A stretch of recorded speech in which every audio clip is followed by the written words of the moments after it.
Ito naman pala yung para dun sa ano, threadless na tubular 2x2 na may ilaw. Nililiot na. Nulugan lang yung isang side. Para tapos isang side lang nulugan dyan. Yung sunod hindi na. So, sinisimulan na yung ano, tubular. Kapit. Niliot na kasi yan. Pinakapitan niya na ng tubular. Ini-screw lang nga pala yun dito. Ito yung binubuka ito. Tapos i-screw. Kasi hindi nakakapit ng gusto dyan. Para mas kumapit ng maigi. Para lubog. At yan, tubular. Yung may mga butas na yan, yan yung may mga ilaw. May wire yan. Kaya butas yan. Kaya yan. Hanggang dito yan. Yan may butas na yan, may ilaw yan, may wire. Ito na yan. Hanggang dito. Yung isa hanggang dito. Yan na yung mga sukat ng ano. Hindi yan magkakapantay. Yan ito ang pagkabit niya. Yun yun ang no more nail.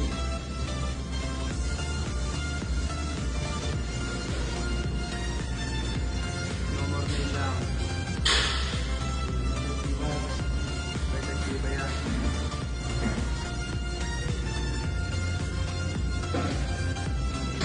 Pagkakabit ko na, yan, yung may butas na yan. Yung may butas na yan, dyan yung mag-screw.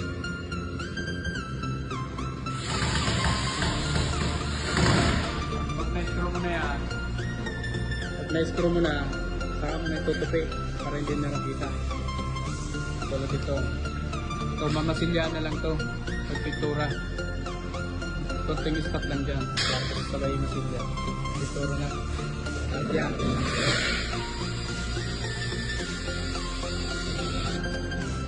Talagay na ng ano.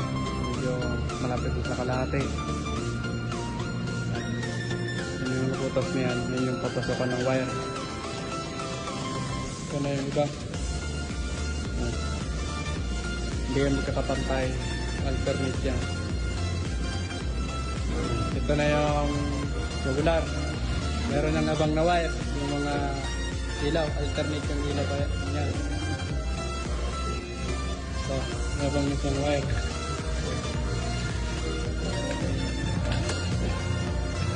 Alternate ang ilaw niya dito sa loob. Tago ang ilaw niya sa loob.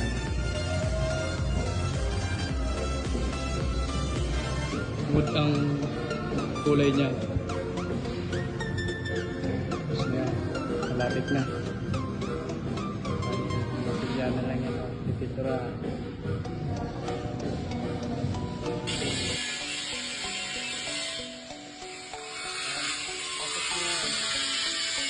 Kaya ginagrounder na lang.